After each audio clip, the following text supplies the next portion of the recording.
what's a social media influencer?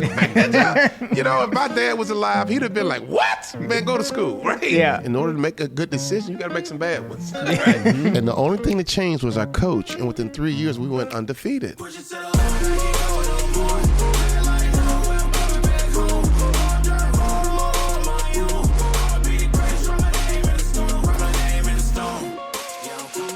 Well, welcome to the Athletes in Sports podcast. We have a very special guest, Walter Bond, on today. We're very grateful for having him here.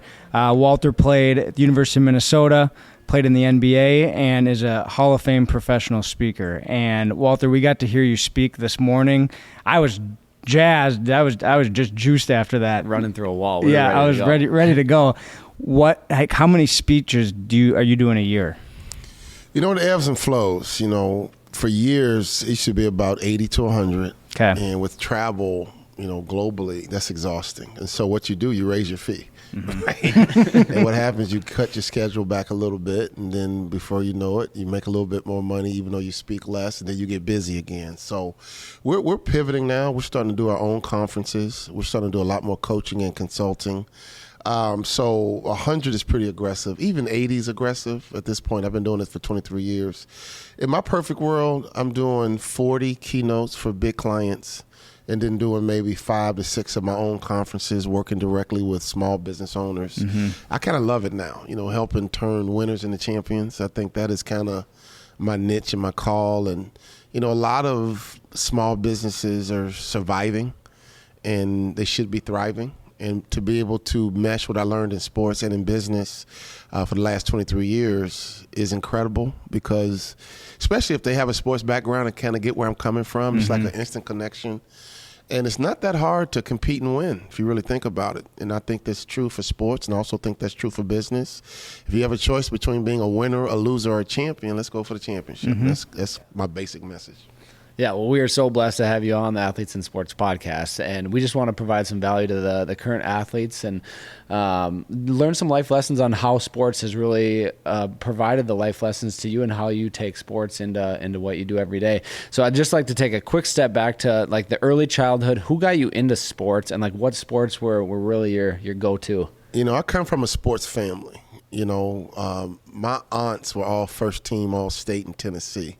My dad's in the Hall of Fame at his college, Lane College. My uncle, I was named after, played Major League Baseball. My big sister won 2 national championships playing with a girl named Cheryl Miller at USC. And I'm the youngest, right? And so when I was growing up, when you're the youngest, it's conversations going on, and sometimes you're in them, sometimes you're not because you're the youngest. And I would overhear people saying, oh, that's the best athlete. And they were like, I am? And I'm looking at my uncle's painting in a Major League Baseball uniform. So I grew up in a family where sports was important, but my parents were teachers, right? So it was always that balance of education, sports. My parents were really into being student athletes, but no doubt about it, we love sports. Our family had a lot of success in sports, a bunch of college scholarships, pro athletes. And so when I think about me, I run everything through my sports computer first, and then I make it make sense. That's just kind of how I'm wired, because at a young age, sports just grabbed me, and it's not let me go since, to be honest. Mm-hmm. What do you think grabbed you the most about sports? I was good at it. I was naturally gifted at sports, and to be honest, just from day one. And my older brother, he's 2 years older, just naturally I was just better and bigger. And, to play sports at a high level is a gift. That's why it breaks my heart when I see some of our parents being difficult, at AAU tournaments, or yelling at referees, or harassing a coach for playing time. If your child is good enough to be a Division I athlete or an Olympian or even Division II, to be able to play sports in college is a gift. We were Division III. That's why I'm bringing you into the conversation, because I knew that. Moorhead, right? Yep, Concordia Moorhead. Concordia Moorhead, hockey player. Let's go. But, parents, if your kid has a gift, it's going to be obvious to everybody. Your kids, it's going to be obvious to your coaches. It's going to be obvious to the fans. I remember parents claiming I was too old. Like, this kid is not 12. So if your kid has the gift to play college sports at any level, it's going to be obvious. So if your kid doesn't have the gift to play college sports, that's going to be obvious. But sports, when I grew up, was about sportsmanship, learning how to be a good teammate. It wasn't about winning and losing per se, and it wasn't about me advancing and being the next LeBron. It was really about character development. And we've gotten away from that. Mm-hmm. And I think we need to get youth sports back to character development, because if you're acting a fool in the gym, you're making it okay for your son or daughter to have a bad attitude or to criticize the coach or to yell at the referees. And, I coached my son's 6th grade basketball team, and I wrote a letter of expectation of behavior to the parents for their kids and for the adults. Mm-hmm. And you could see some of the games, the adults struggle. And I get you rooting for your kid, and I get it, but you know what? It's life.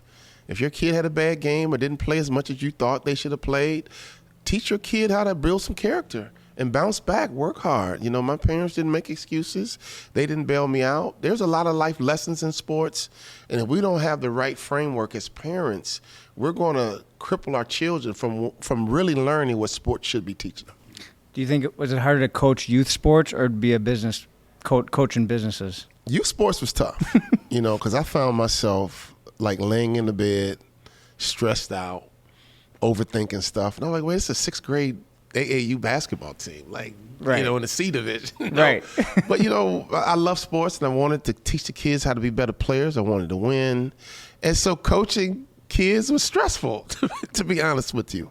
And a couple of times I felt myself getting on the refs, and I had to calm myself down. So I do get the tendency to get caught up and kind of overdoing it, but we can't forget we're mom and dad. We can't forget why we're really playing sports. Mm-hmm. But everything I learned about business, I learned through sports, and that's what I want to encourage parents. Let your kids experience sports. And don't protect them. Don't bail them out every single time. Mm-hmm. Well, he didn't play, so I'm going to switch teams. Like, you know what? I came off the bench in college. It was the best thing ever happened to me. I learned how to be a catalyst. I learned how to make things happen right away. I learned how to wait my turn. I learned how to be a contributor even though I wasn't the star. There's a lot of companies that need role players, right? And so if your son or daughter never becomes a role player, they'll never be good for a company, because unless they can be the star, they don't want to work here, right? And so a lot of employers are struggling with employees. And a lot of our children should be great employees based on what we learned about teamwork through youth sports. Mm-hmm. Yeah, you talk a lot about the majority of the population is that C student, is that average person, and being able to develop that. And even as like the youth athletes, you can take that same thing to the youth sports world and developing those youth athletes just to be better people and all of the life lessons that come through that. Working hard. That was my dad's lesson, just work hard. I remember freshman year here at the U, I didn't play a lick. And I called home, and he asked me a simple question. He said, son, you're not playing. Why not? And I said, politics, Dad. It's political. And my father was no nonsense. He was like, what? Political? How does your coach get paid? And I was like, well, he gets paid to win. He says, okay, son, if your coach gets paid to win, won't he play the players to give him the best chance to win? So my dad had the ability to ask the right questions to make you think. Mm-hmm. And he was like, son, if you can help that man win, you'll play. And it was just that simple, right? And sure enough, I started coming off the bench. I was considered the top 6 man in the country, and that helped us win. And it really taught me a valuable lesson about life. If you're on the team, you can be an impact player. Mm-hmm. If they give you a jersey, you can be an impact player.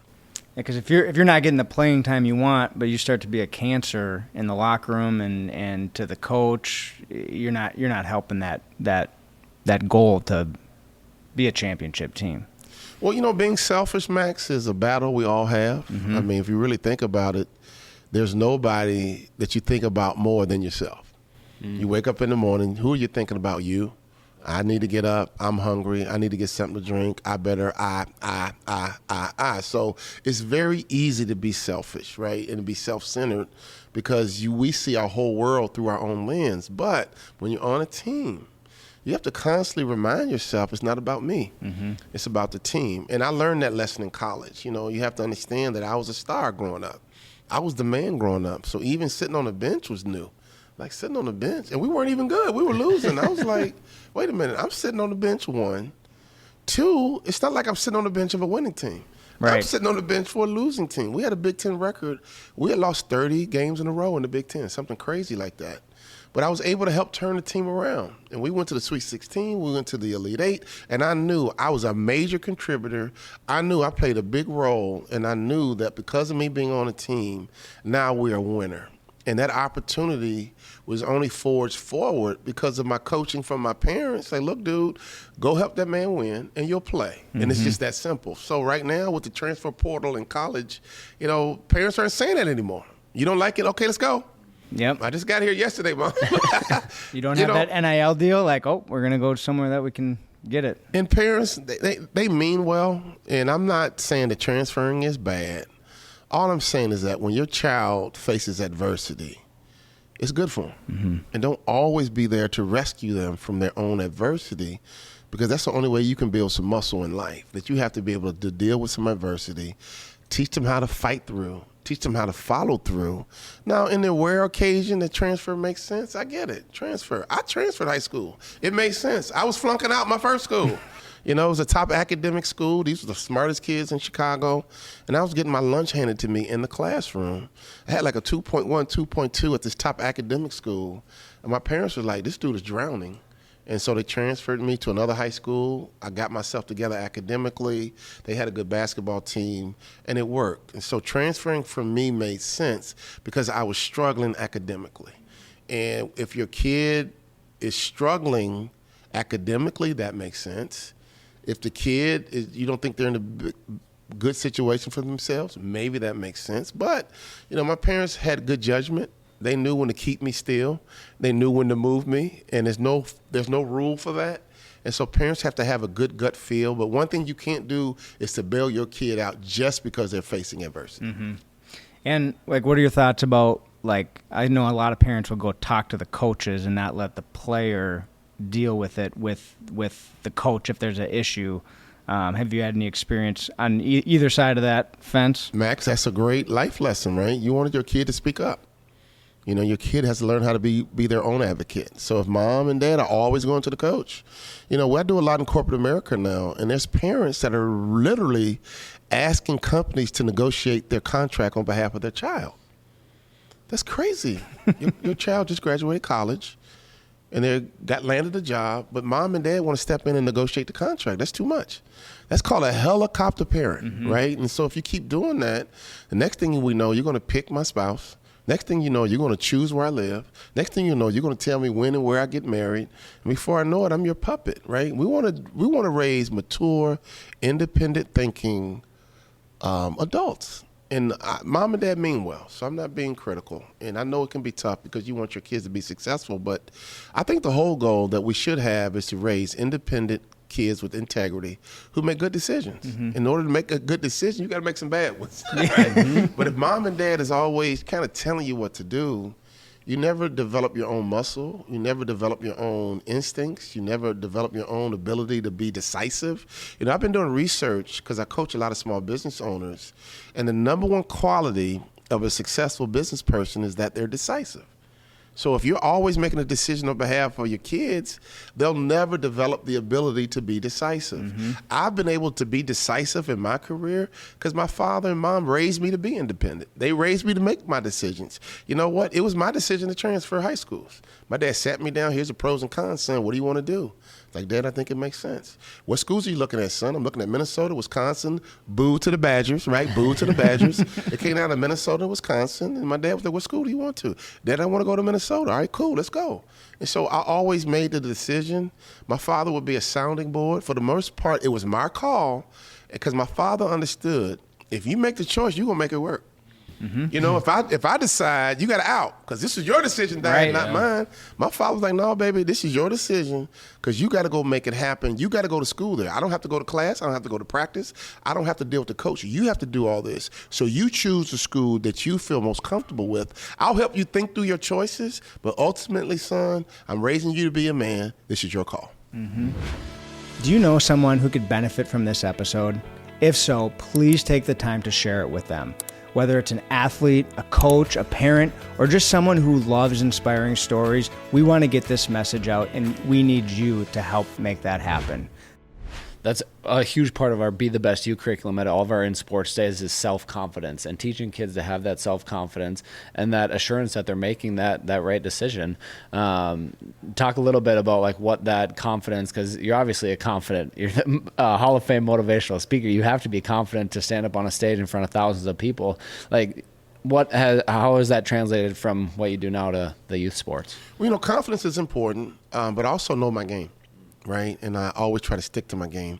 And I've had some insecurities. I've never had a real job. So early on, I would get into these big companies, and the CEO would want to take me to dinner, and I would be like, uh-oh, just me and the CEO one-on-one? Uh-oh, I would think like, what if he asked me a question I can't answer? I've never had a real job. You know what I mean? So I used to have horrible insecurity around sitting down with a CEO or an executive team and just having a real-time conversation that wasn't scripted. So I had to grow in that area. So I just started reading books. I started hanging out with more and more leaders, more and more executives, and then they started saying, great idea. Wow, I didn't think of that. Wow, Walter, that's brilliant. And I'm like, okay. And I built my confidence over time. Now I don't have that insecurity, but I've always been able to locate myself. That's one thing I love about sports. You naturally know what you're good at and what you're not good at. And in basketball, you're always working on your left hand. And so in life, because of sports, I've been taught to always work on my weaknesses. So you can't work on your weaknesses if you don't know what your weaknesses are.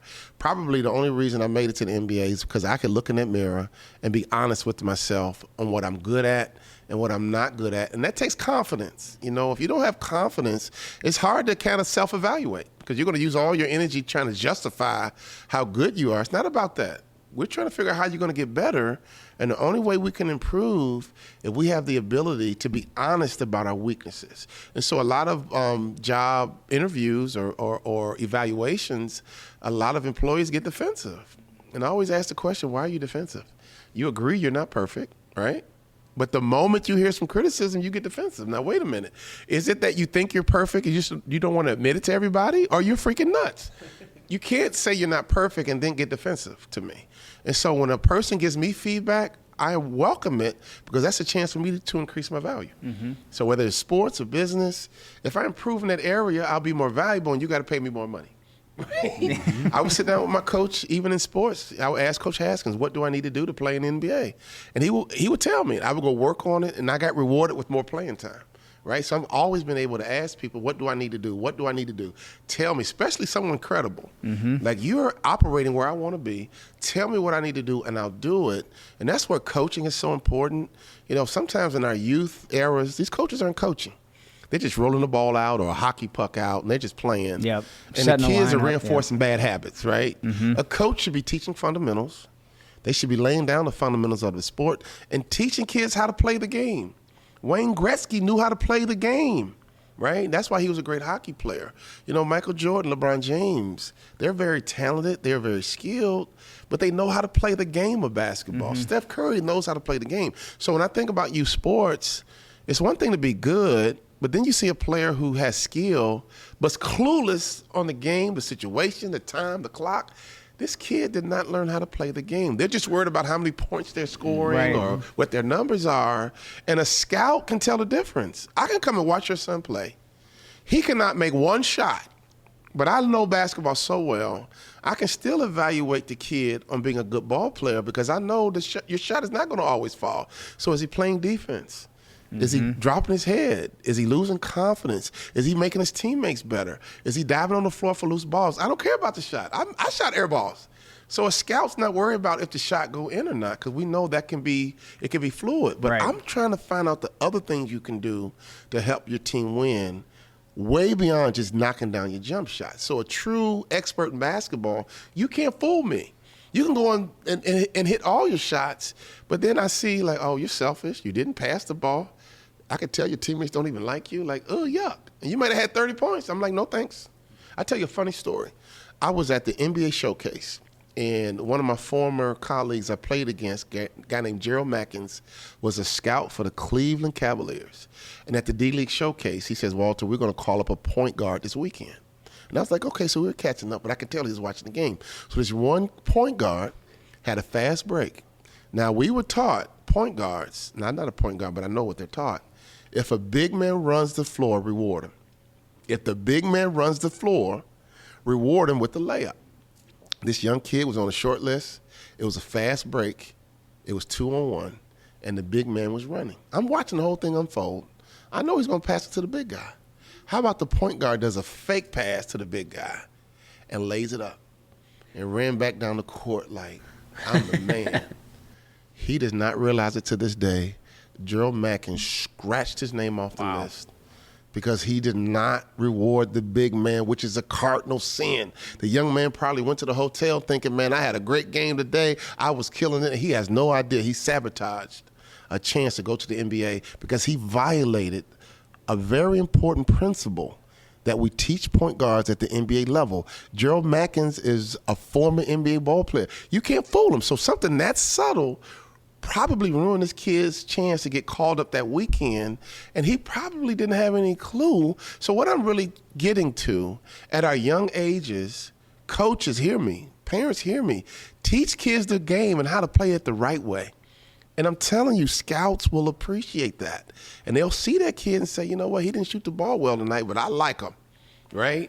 Or he was on fire tonight, but you know what? He did some other things, or she did some other things, and I need that kid on my team. But if you never learn how to play the real game the right way, nobody will really want you at that higher level. Well, there's probably so many things off the court, too, that scouts are looking at. Like when they get introduced, are they looking you in the eye? Are they shaking your hand? Like what are there other off-the-court things that you think set people apart?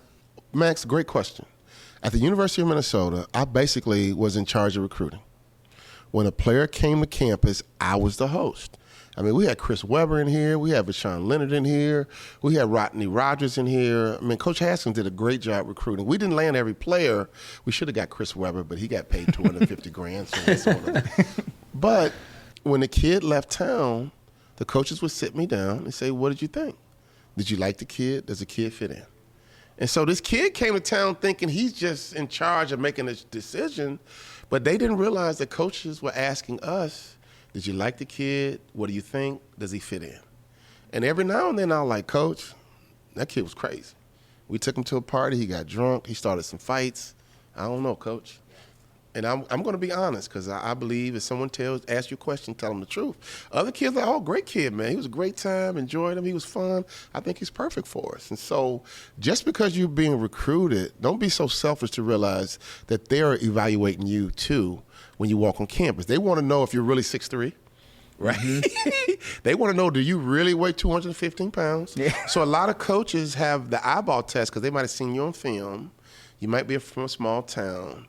So part of the recruiting process, you're checking out that university, but trust me, that university is checking you out as well. Mm-hmm. And I got a buddy of mine who has a son who's a tight end, and he was about to commit to the University of Miami until they saw him up close. And they thought he was too skinny to be a tight end. And then they looked at the mom body, and she was thin. And that Saturday night, he was supposed to commit. They held off the commitment. And Sunday morning, they said, Mr. Maryland, we got to change routes. They were like, why?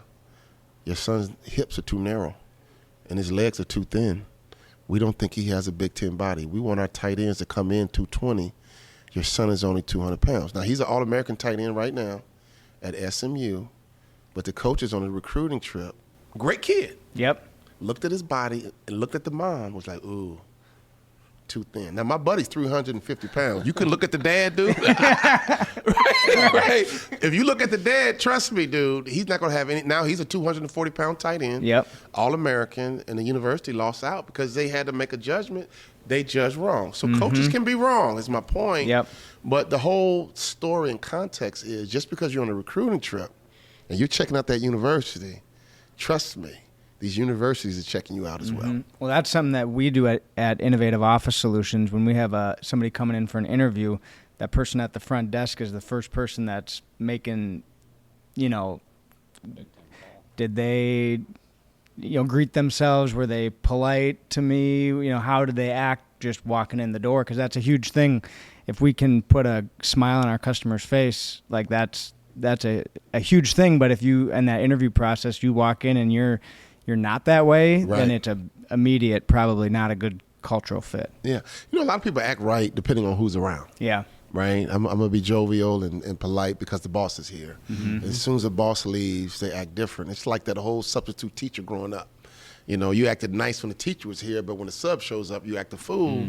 If you're a nice kid, you're a nice kid. Doesn't matter who's the teacher, right? And so I think that's a brilliant strategy, because if the receptionist, who sometimes people perceive is not important, if you're disrespectful to the receptionist, that's a red flag that this person is just really a show and not really a genuine person. I'm going to give you a little tip. One of my clients in the service industry, in their interview, they test the person and they accidentally knock over their keys at the table on purpose to see if the kid being interviewed is going to reach down to help them. And they know this kid is a natural server or not. So it's a brilliant strategy. Just accidentally knock your keys on the table. And if that kid reaches for the keys to help, it's a winner. Yep. If the kid just looks there and, okay, pick up your keys, dude. This is a service-based industry, so you need people who are natural servers. And that's a subtle way, and I never thought of it, but it's brilliant, to determine if a person has the natural ability to serve. We kind of do the same thing on the golf course. So if we have somebody we want to hire, if we have a client or vendor, and you get to spend 4 hours with them on the golf course and see how they act when they have bad shots, good shots, if somebody else has a good shot, or just how that whole interaction goes, because you can find out a lot about somebody on the golf That's on the right. golf Like, course. do you celebrate others? Are you just so competitive that you want, all you care about is winning for you? Yep. That's brilliant, man. I'm not a good golfer, so I don't know what perception you'll get from me. But, whatever you need to do to get a feel for a person, because employers miss it all the time. They make bad hires all the time. And so we need to be smart and judicious about who we allow in our family. If you think about culture, you wouldn't let anybody come spend a night at your house. And I think the same thing should be true for your company. That's your work family. You shouldn't just let anybody come spend 8 hours at your house. And I think if employers did a better job of policing their culture and really being selective in who they allow in their culture, I think they'll have stronger cultures. Some companies are so desperate, all they want is a warm body and no felonies, and you're in, right? And unfortunately, you can ruin a department with one person. You can ruin a culture with a strong personality. So I think before you let someone on your team, you need to do as much homework as you can to make sure you get the right person. Yeah, I think that's what we teach at our in sports days to the kids too, is that teamwork and the collaboration and just being good members of like the community that they serve in. I think that goes back directly to your mom's core value that you were talking about this morning, and just be sweet. Talk a little bit about that and how that's... Yeah, my mom was a kindergarten teacher, and that was her big lesson. Just be sweet, get along with people. Just be sweet, get along with people. And when she taught it, I didn't think much of it until I became an adult, especially when basketball was over. I realized how powerful that is, just to be likable. When I teach a lot of professionals, you should be so good at work that you can get your kids a job.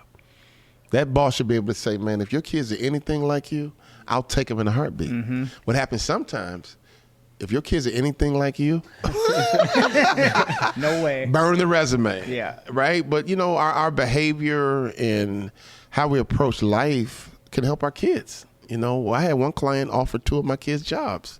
Right? And so I think sometimes parents, we don't understand how much we can really do for our kids. But imagine that you're so connected, so well thought of, that because of you create opportunities for your kids. Now, they got to go and produce. They have to deliver. But you should be so impactful and such an influence that your kids benefit from who you are and the name that you built. But I'm going to tell you what really framed my career in life. The first team I ever played on was a Little League baseball team called the Eagles. And we didn't win one game the whole year.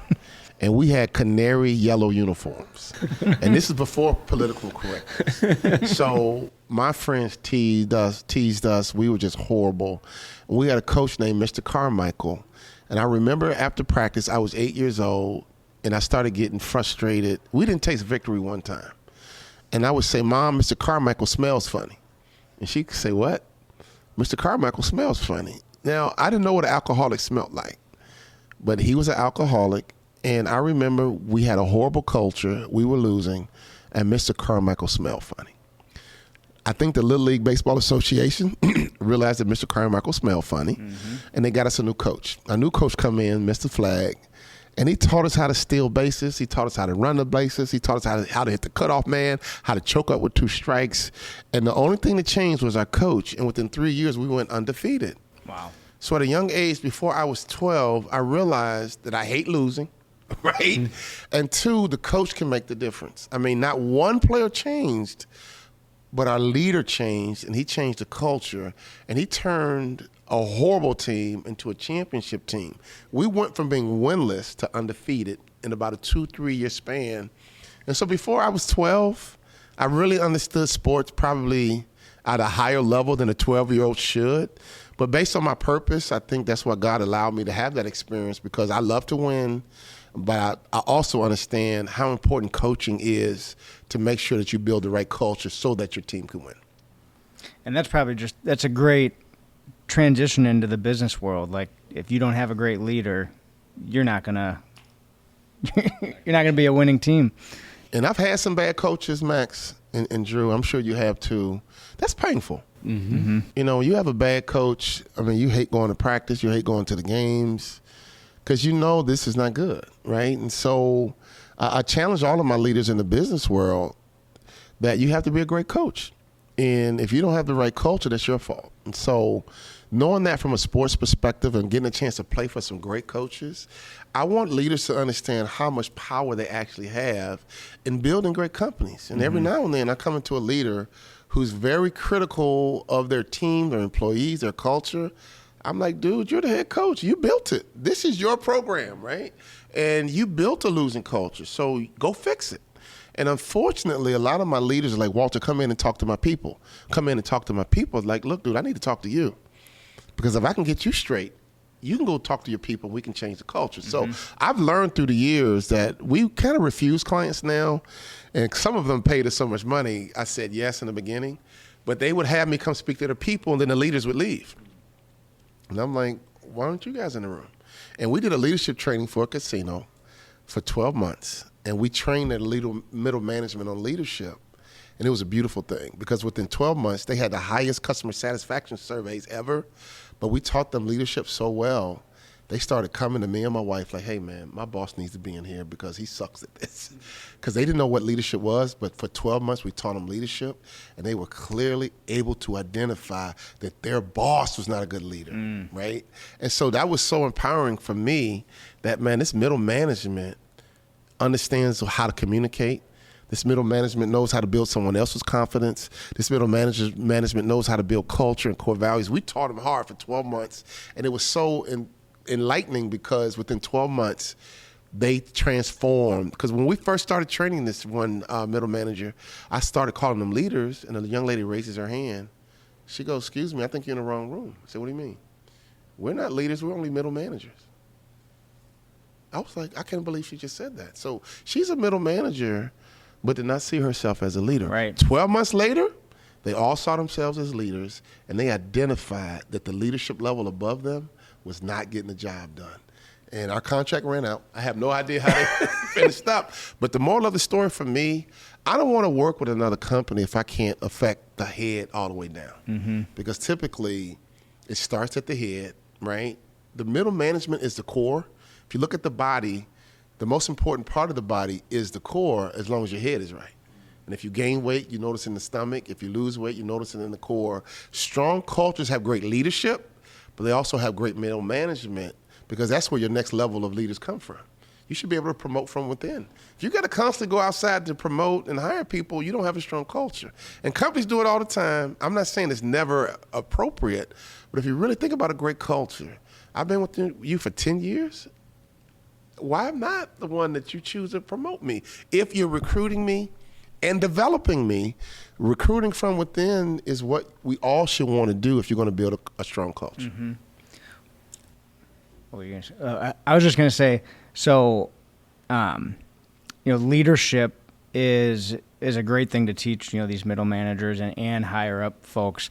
Are you basing all of that on your sports experiences, or did you have to do a bunch of research on how to train business leaders to be better leaders? Well, my background is sports, right? And so I understand sports at a high level, but my wife and I have had this training and development company for 23 years. The beauty of it, Max, is that every company we sit down with as we onboard them, they tell us all their problems. Right? They tell us what their issues are. And so we've been able to aggregate that companies only have about 5 or 6 problems, and they're all the same. It's unique to them, But for us, it's almost like going to a doctor. Like, oh, you got a sore throat.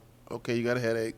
And after a while, it's like, okay, sore throat, headache. Okay, strep throat, or whatever, Yep. And so we're able to almost diagnose companies that easily. But sometimes when you're in it, you don't see it yourself. And that's the beauty of having a third party who's kind of outside of your culture, being able to identify your culture and fix it. Now, I have coaches, right? I have my own business coaches, and I read a ton of books. We've written a ton of books. But just the experience of coaching different professionals, different companies, and seeing them have success has been amazing. So we have a client right now in Wisconsin, and they're trying to get to $2.2 billion, but they had no middle management. Mm-hmm. And I was like, hey, come here, man. How are you going to get to $2.2 billion with this same organizational structure? Everyone reports to one person. You guys are at capacity right now. You can't do $1 more million more because everyone has a report to this one person. Mm-hmm. We have to restructure your organization, and now we're building their middle management. And they were like, oh, my God, Walter, you're so brilliant. Okay. You call me brilliant if you want to. It's just common sense. You have to have, my joke is, and I live on the East Coast now, so those Jersey boys, right? They love to lift weights. They got these big upper bodies and skinny legs, right? And that's what happens with companies. They're not really built to grow, and they get frustrated. Because I had a franchise group that got to 93 locations. And back then, I was literally not a business consultant or a business advisor. I was strictly a motivational speaker. Mm-hmm. And so the client told me, he played college ball, so we got close. He was like, Walter, man, in franchising, my mentor told me when you get to 100 locations, the business changes. Well, we have 93 locations, and we have, starting to show some cracks. We're struggling, and we can't figure out why. And I just kind of listened to him, and I was like, okay. I couldn't help them. I wasn't equipped. And so through the years, we've been working with companies and helping them grow and scale. And now I get it. I wish I could go back and help them now. So this client in Madison, I said, look, man, we don't have the capacity to get to $2.2 billion. And so we created a mentoring program. Mm-hmm. And I told them, look, let's create a mentoring program. Your employees who naturally enjoy the mentoring program, those are your middle managers. The ones that resent it and don't really engage, they're not leaders. So let's have a mentoring program. And organically, we're going to figure out who should be in your middle management, and we're going to cultivate it from there. They're like, wow, that's good. I like it, right? And so I'm going to be with them tomorrow for a half day, and I told them I'm going to be in Minneapolis. Let me pop over. They pay me good money, but I'm going to get them to $2.2 billion. So if you really think about the money they pay me, I should charge them more, right? But I agreed to the price, and, my job is to help you win. Mm-hmm. And as we build this middle management, I told them yesterday we might need another level before we get to $2.2 billion. Right. But now you understand the process of building it organically and within. Because if you keep going from outside and outside, they like their culture. But if you keep bringing in people from the outside, they're going to come in with a different core value, different value system. Mm-hmm. And the risk is you're going to lose some of your culture integrity. So the best case scenario for any company is for you to promote and build from within. And so I'm excited about what we're doing with this client. Definitely. One of the things that you touched on this morning is the leaders that build the rapport, build the confidence within, and then the execute and the systems that they build. And just thinking back to like the coaches out there that are listening, and my coaches, like my favorite ones were the ones that you had a relationship with, that you were close with. And yeah, talk a little bit more about that. Well, that's the fun part, I mean, we make too much about winning and losing and how many points you scored, and it's too much about that. The one thing I miss about the NBA and playing ball is the locker room. Mm-hmm. Just hanging out with my boys, hanging out with my teammates, and laughing and joking with my coaches. Yeah, we got to work, and yeah, we wanted to win, but it wasn't all about that. Jerry Sloan was hilarious. I love hanging out with Jerry Sloan. He loved me because I was like the class clown. I was a court jester. I made him laugh all the time. He just loved me because I made him laugh. So we had fun, as people just traveling and hanging out on buses. And it wasn't all about the game. It wasn't all about winning and losing. And so sometimes we just make it too serious. I think if I'm a coach, I'm going to get to know each one of these kids. I want to know what their goal is in life. And it's bigger than basketball or hockey or baseball. Because 9 times out of 10, you guys aren't going to play anywhere past high school anyway. Right. Only 2% of high school kids get scholarships. And I'm talking about all levels, like Division II, Division I, Division III. Only 2% of high school athletes go to college and play sports. That's a very small demographic, which means 98% of the people who play youth sports are going to go to college and be a regular freaking student. When high school's over and you go to your prom, it's over. It's done. And so if that's the case, why are we putting so much energy and focus into playing time and the coach and the referee? Like, no. If they got the gift and they're in that 2%, it's going to be obvious to everybody. So if I'm a coach, I want to know each kid. I want to know who you are, your goals in life that are bigger than basketball. I mean, I'm still in touch with all my coaches. Why? Because it wasn't just about basketball. And so if I'm a youth coach, I want to get to know my parents. I want to get to know my players. I want to know how they're doing in school, how they're doing socially, how can I help them academically, how can we build the total person? And again, if they have the gift to play college ball or play college sports as a gymnast, it's going to be obvious to everybody. So we don't need to put all the energy on that. Right. Let's build a total person. Let's teach them how to compete. Let's teach them how to be a good teammate. Let's teach them how to be a good citizen. Let's teach them the values of life, the core values. And if we get someone special, we'll cultivate them. But until then, we're going to build good citizens. Hey listeners, we want to take a quick moment to tell you about the InSports Foundation. At InSports, we believe every child deserves the chance to play sports regardless of their financial situation. Our mission is to provide free camps, scholarships, and team sponsorships to reduce the cost of sports and help more kids get in the game. As we all know, through sports, kids can learn valuable life lessons, stay active, and maintain their mental well-being. To support our mission and help us give more kids the opportunity to play, visit insportsfoundation.org and consider making a donation today. Together, we can make a difference. Now, there's probably a lot of parents out there that either they didn't play sports or they had a bad experience in sports.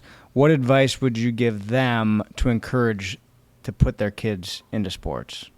Well, sports is important, and it doesn't have to be sports, because my wife gets on me about this all the time, because they were in the band. Yep. The marching band. And I'm like, band? But my wife believes that everything I learned from sports, they learned being in the marching band. Now, I can't deny that, because it's teamwork, it's precision, it's practice. They were in competitions. Carrying around these heavy instruments. And you have to play your instrument well, right? Whether it's the drums, percussion. So, I'm a sports guy, right? So I'm biased towards sports, but I think as long as you get your kids active in something they enjoy, that they can develop in, that they have passion around, those are teachable moments. I run everything through my basketball, baseball, and football computer. My wife runs everything through student government and the band, right? And I think every kid needs something that they can relate to, that they have success in, that they understand, that they can run life through. Because now you're starting to get some traction on what success means, on what hard work means, how to win, how to lose, how to get better, how to deal with defeat. I mean, that's a part of life, right? And so if we take that away from our kids, we got to give them something, that they can engage, that they drive. Now, Mom, you can't make them do anything. If you're making them do it, it's not going to happen. But you got to, even video games. You know what my son says to me? Because we used to always say, man, cut the video games off. Cut the video games off. Now he's 29. He was like, Dad, kids are going to scholarship playing video games. I'm like, it was esports? Yeah, esports. And literally, my son loved playing video games. Now he's a coder, right? Now he's in the computers and technology. I'm like, oh, shoot, I might have blown that one. But in my era, the parenting was like, stop playing those video games all day. It's a waste of time. Honestly, playing basketball wasn't a waste of time for me. It took me 15 years to become, but I had to give.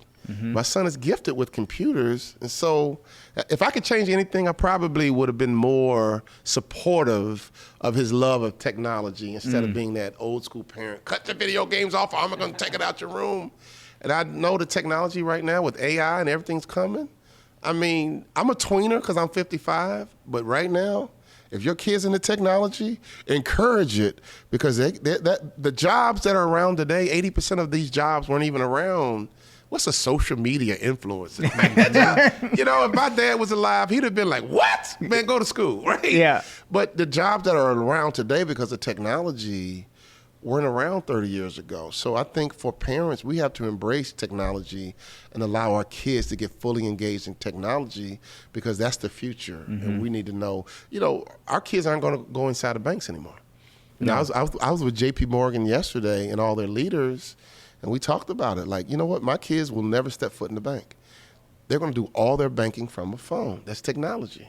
right? So we need some cybersecurity specialists. We need some coders. We need a bunch of people who know technology because that's where the world is headed. And so encourage your kids. Just because they're in the video games, let's not misinterpret that. That means they have a concentration with technology, and that could be something they can cultivate because they might not be a good basketball player. They might not be a good baseball player, but they might be an expert on video games, which means they're an expert with technology and computers.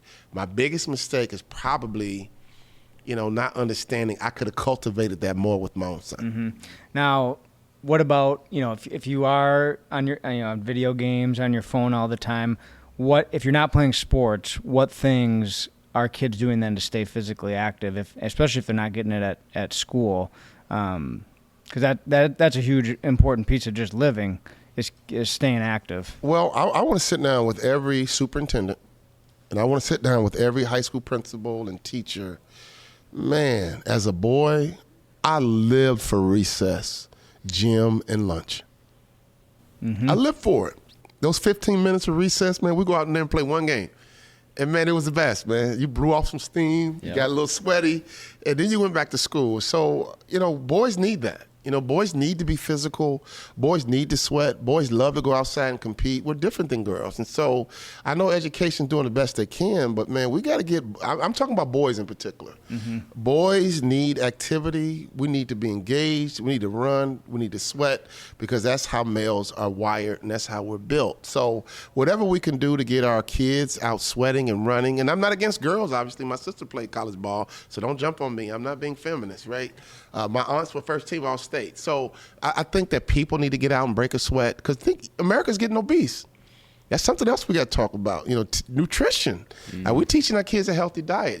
Being in Chicago, unfortunately, one thing I learned about poverty, the cheap food is the worst food for you. And so most people that I grew up with can't even afford to be healthy. It's too expensive to go and buy a bunch of fruit and vegetables when you can go buy a hot dog and some potato chips, and that's lunch and that's dinner because it's very affordable. So I think that we got to figure out a way to get our kids active. Hell, if it's just going outside playing kickball, right? That's cheap. It can just go play tag. We have free games in Chicago where you can run around, break a sweat, and compete. Hell, chip in and go buy football or a basketball, go to the park. So breaking a sweat, getting off the couch, being active, I think is very important. Of kids of all ages. Mom and dad, the worst thing you can do is retire and go sit on the couch. Right. You're asking for arthritis. You're asking for dementia. You're asking for your body to shut down because we were built by God to be active, to be engaged. If you see anyone who just retires and does nothing at any age, their muscles are going to atrophy. Their brain's going to atrophy. I just lost 55 pounds. And I'll tell you what, I got a personal trainer, and I hate his guts. And you're supposed to have a love-hate with your coach, in my mind. So losing 60 pounds for me, I travel a lot. I go to all these expensive wine dinners and big steaks. And I'm like, look, dude, I'm 55. My metabolism is different. I'm no longer an athlete. I'm a steak-leet. I'm a pizza-leet. I'm a burger-leet. And let me get this under control because if I don't, I'm going to get into my 60s with high blood pressure, high cholesterol. And so I'm encouraging kids of all ages to be active. I love that. What about for the parents that don't think it's safe for their kids to be outside playing? The neighborhoods, growing up, there was kids running around everywhere. The park was filled all the time. Now, it's vacant. What are the kids doing? They should be outside playing, but is it a safe environment for them to do that in? Well, this 24-hour news cycle is dangerous, right? Because when you have a 24-hour news cycle, you have to fill it with content. And what news cycles do, they fill it with negative content, right? So you hear about every murder, every rape, every child abduction, every fire. If you can't find one locally, they'll report on one in Colorado. And there's a tsunami just hit Thailand. Like, what? So they'll go and find some negative energy somewhere. But let's be honest. There's nothing new under the sun. People were getting raped and murdered and killed when I grew up. We just didn't have a 24-hour news cycle. So unfortunately, parents are afraid. It's a fear thing, and I get it because I have kids, and now if you don't hear from your kid in 30 minutes, they're on Amber Alert. Right. Like, Mom, I was at school. My phone lost power. Like, oh, I'm so worried. But, the reality is that we got to figure out a way for kids to have autonomy, to be free. My brother and I and sister, we used to walk to school. It was about a mile in Chicago through some neighborhoods. And I think about it like, whoa, we would never let our kids do that today. But in hindsight, my kids, my mom and dad would say, go out and play, be back when the streetlights come on. As long as you were back when the streetlights came on, there was no questions asked. And I'm talking about the south side of Chicago. You had the freedom to kind of roam and learn and discover and make judgment calls and know who to hang around with and know who not to hang around with. In today's world, that is scary to a mom, right? But the generation I grew up in, we turned out okay, I think. But it is safer today than it was back then. Again, with the cell phones and 24-hour news cycle, this negative energy is in our face all the time. And if something happened to your child, you're going to feel horrible. So it's really a fear-based thing. But, to the best of our ability, we need to get our kids some freedom, some autonomy. I was watching the news one night. Some parents got charged with child abuse because they let their kids walk home from school. The whole community agreed that this was dangerous. And in the 70s, when I grew up, that was the norm. But today, no. Wow. How would you let your kid walk home from school? You know how dangerous that is? And this couple got charged, I don't know if they got convicted, with child abuse for allowing their kids to walk home from school. So this is a different world we live in. And there are some weirdos out here. So I don't want to deny that. But I do think it's a little overstated because of the 24-hour news cycle and our phones. We're constantly getting this negative energy in our faces. And bottom line, let's keep our kids safe, obviously, but let's let them be free a little bit and just roam a little bit more. Because we would go out and play sports. There was no parents there. You had to pick your teams. You had to keep score. You had to settle disputes. You were learning how to negotiate. You were learning how to reason. You were learning how to influence. And I never forget, we lived out here in Medina, and I built a sport court. And my daughter says, Dad, my friends are coming over to play volleyball. So my job was, my son always wanted to go out there and play basketball.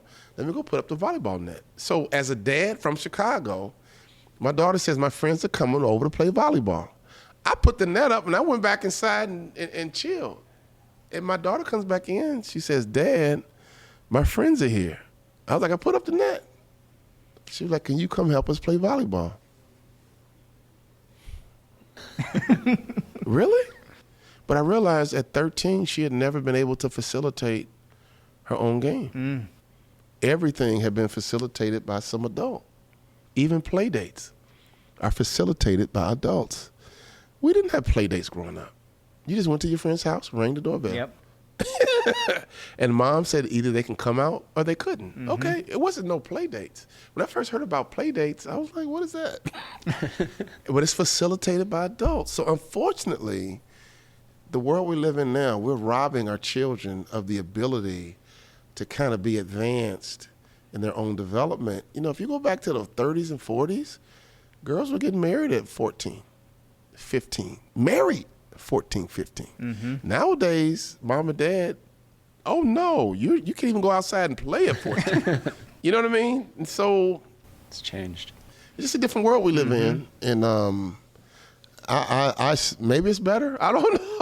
I really don't know, but I don't know if we're developing a more mature kid. To be honest with you, are we developing a smarter kid with all this information? Are we really developing wiser kids? I challenge if we are. Well, kind of goes back to that decision making that you talked about before. Like if your kids can't make a decision on their own, it's going to be really hard for them to do that as an adult. Yeah, and that's a part of, again, I'm a city kid, and so maybe that's different. But I do think that we need to cultivate our children's ability to have good judgment, make good decisions, because at some point they're going to leave the house. And I've seen a lot of kids go to college and just struggle because they just weren't ready. They just weren't prepared. And all of a sudden, mom and dad kept them safe. But then they dropped them off on a campus, and they got fed to the wolves, because they just weren't ready to be independent. And I think that as we raise our kids, again, keep them safe, but at the same time, you're raising an adult. And for the bulk of their life, they're going to be grown, right? They're not going to be 12 forever. You're not going to be running them to Culver's forever. You're not going to be buying them Happy Meals forever, right? You're not going to be their shuttle bus forever. At some point, they're going to be adults, and they're going to remember.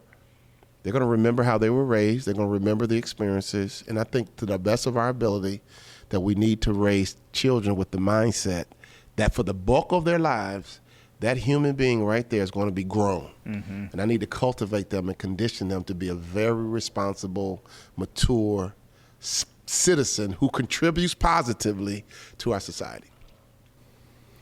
Well, that's huge, and that's just really inspirational. Just as young parents, like to our kids, as we need to let them fail. And we've got a lot of kids between the two of them. Well, and let me tell you something. There's a difference between mom and dad.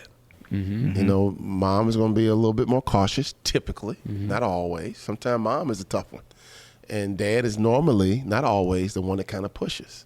When the kid falls down, mom's ready to run, and the dad should be like, no, he's good. He's good.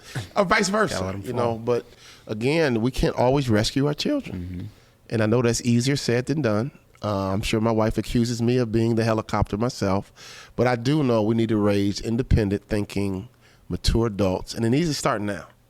You can't wait until they're 18. It's too late. You got to start allowing your kids to make decisions and deal with the consequences throughout life so they understand how to be accountable. Every decision that I made, for the most part, I thought it was my choice.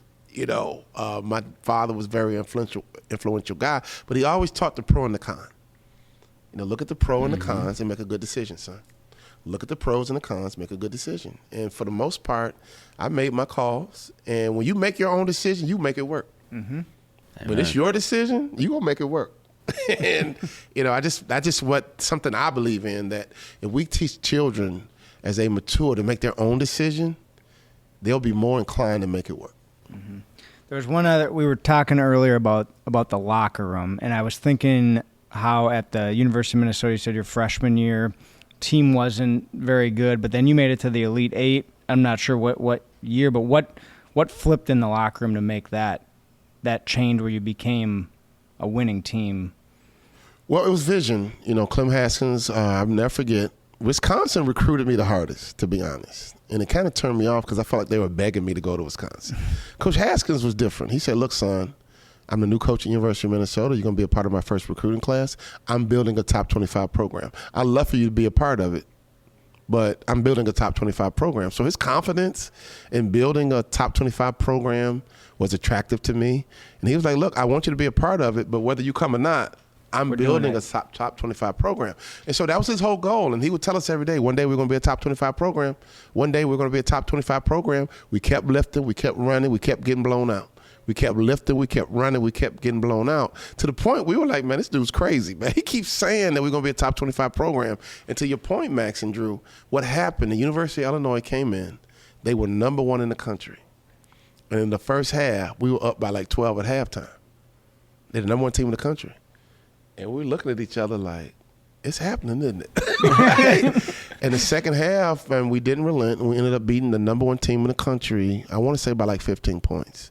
And that's the moment we all looked at each other and said, man, this dude's not crazy. It was a method to this man's madness, because practice was hard. Practice was tough. He was a driver, and they still have not filled his shoes at the University of Minnesota yet. I hope Ben Johnson is, he had a better team this year, and I think he's on the verge of it. But he told us he was going to build a top 25 program. He pushed us, and he pushed us, and he pushed us. And we beat Illinois. We never looked back. And after our team, he built the Bobby Jackson team that went to the Final Four. And so he built it. But it was a vision of what he wanted to create. And he worked this, man. If you played for him for 4 years, you left a man. No doubt about it, man. There was 4 years where we got pushed. We got driven hard, and he turned boys into men. And I give him the credit for that. But it started with the vision of the coach, and he built a program. He wasn't just trying to win. He built a program that was starting to sustain itself. I mean, he got every kid in Minnesota he wanted. It's not happening right now. But if Clem Haskins never would have left the University of Minnesota the way he did, he was getting every kid in Minnesota. I mean, these kids were watching Gopher basketball when they were 9, 10, 11. Of course they want to play for the Gophers because we were good, we were winning. He was producing NBA players. I had 7 teammates play with me, play in the NBA on one team, 4 years. We need to get that back. But the only way you can do that, you have to build a program with a culture, and you must become a training and development organization at your core. I know we're running out of time, but we didn't even really touch on your NBA season. What if you could give us like one nugget, one thing you learned from being an NBA player, what would you say that would be? Well, the biggest thing I appreciate about the NBA was the people. The NBA player is different. Mm-hmm. I mean, just different, whether it's physical, whether it's mental, whether it was just mindset. And I tell stories all the time, like when I was around some special guys that just had huge hands or just incredible vertical leaps. Like, dude, how do you jump? You know what I mean? Just like, dude, I've never seen somebody jump so high. And so John Stockton, I tell the story, John Stockton would go to a chiropractor 4 times a day. He was obsessed with his chiropractor, but he played 19, 20 years in the NBA, and he never lost a step. He swore by his chiropractor, a guy named Craig Bueller. And me, I was young. I didn't really get it. Craig Bueller was like, hey, Bond, Stockton paid for it. Let me adjust you. And I was like, I'm good. That was my response. I'm good. I'm good, man. I'm good. Karl Malone lifted weights every single day. I mean, every day. He lifted every day. Had the greatest body of all time. Hey, young fella, come lift. I'm good. I'm good. So I was around greatness, but I really didn't get it until I left. And so the one thing I learned through the NBA, man, there's a league full of incredible athletes, intelligent geniuses of the sport. And I knew guys that weren't even good students, but they were geniuses in basketball. So intelligence can be measured a bunch of different ways. There's no such thing as a dumb athlete. You go right over here to the Vikings. They have a playbook that thick. And that defensive tackle, that offensive tackle knows that playbook like the back of their hand. And they just know everything because they are geniuses for football, geniuses for basketball. So in America, you only get respect from your GPA. Right, so we only really respect and measure academic intelligence. When I've learned that there's all kind of intelligence, there's emotional intelligence, there's social intelligence. I've met people to 4.5 but can't even make a friend. Right. Right, you can't even diffuse a situation. Like you didn't even perceive the guy behind you has a gun. You didn't see the fight about to break out. So you can be academically intelligent and dumb everywhere else. So intelligence can be measured differently. But the NBA, man, are just full of incredible. Mark Eaton, 7'4". I mean, I had a teammate, 7'4", legit, was the nicest guy in the world, big heart. And so the only thing I really miss about pro ball is being around my unique teammates that were very different. And so when you get to that level, I don't expect you to be normal, right? And so when I'm around multimillionaires and very successful people, I already know they're a little different. Right. I'm not even expecting you to be normal. And I hear people all the time, well, I met so-and-so and she was arrogant. Hey, wait a minute. This young lady's operating at a whole nother level that you don't understand. And you might call her arrogant. She's just convinced. If you're convinced you're the best in the world at what you do, you're not arrogant. You're just telling the truth. Yep. Is Michael Jordan arrogant if he says, I'm the best basketball player ever?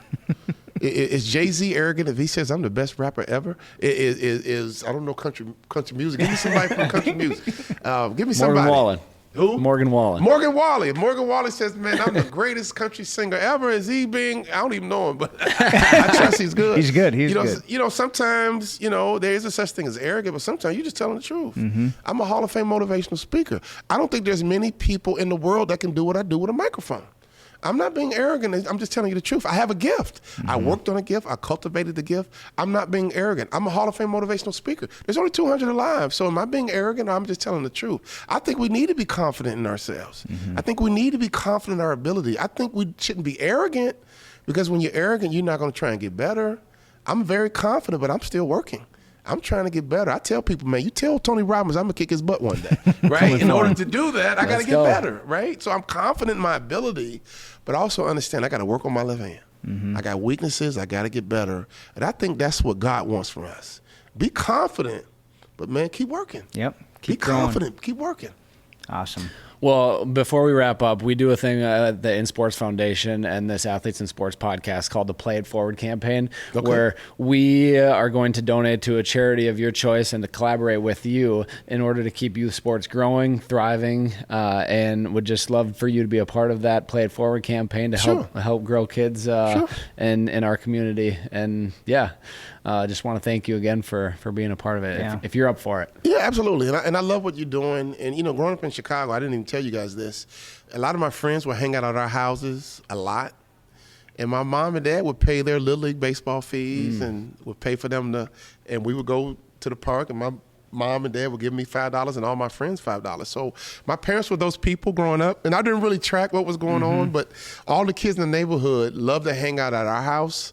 I think for a while, me and my brother thought because we were cool. But I think the truth was we had a basketball court in the yard, and I think they loved being around my dad. And I think they loved being around a family. Yep. Because sometimes they didn't go home to a family. And for a lot of my friends, we were the only family in the neighborhood with a mom and a dad there. Now, they would go home and have a mom, no dad, or sometimes be a dad, no mom. But we were one of the few families that were willing to spend time with the kids. I remember going to some of my friends' house, and the dad wouldn't even say hi. Yeah. I'm like, it's weird. All my friends know my mom and dad. They can go visit my mom and dad if I'm not there, right? So that's the kind of house I grew up in, and I'm just thankful that I had the kind of parents that built community, and a lot of my friends benefited. You know, they'll tell stories about my dad I didn't even know because they had their own relationship with my dad because they hung out at the house a lot, and he was our coach for a lot of things, and he was my high school principal as well. So I'm just thankful to have parents that are engaged in kids' lives, and it's not just about basketball or baseball or football. Look, I just want you to be successful, and if we're going to use football or hockey or whatever, this is just a platform that we're going to use to make you a better person so that you can be successful. Awesome. So, yeah, give some money away to a charity. Let's go. Awesome. Well, Walter, we really appreciate you being on today. We're very grateful for your time. Where can people find you if they either need coaching, website, social media? Thank you for asking. This is a free plug. Yep. WalterBond.com. That's WalterBond.com. Or you can go to peakperformershuddle.com. We have an online huddle where people go to get coached, and we coach a lot of business leaders, a lot of professionals, a lot of professional speakers. We have a whole program where we teach professional speakers. So WalterBond.com. Can you guys put it on the screen? Yep. WalterBond.com, and also peakperformershuddle.com, and we'll meet you there. Awesome. Thank you, Walter. Thank you. Appreciate you. Thank you, Drew. A lot of fun. Mad Max. A lot of fun.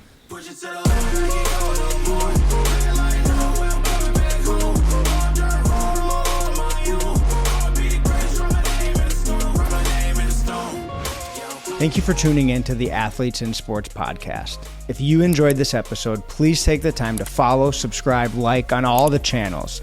This is how we can continue to bring these inspiring stories to you and make a bigger impact to get more kids into the game.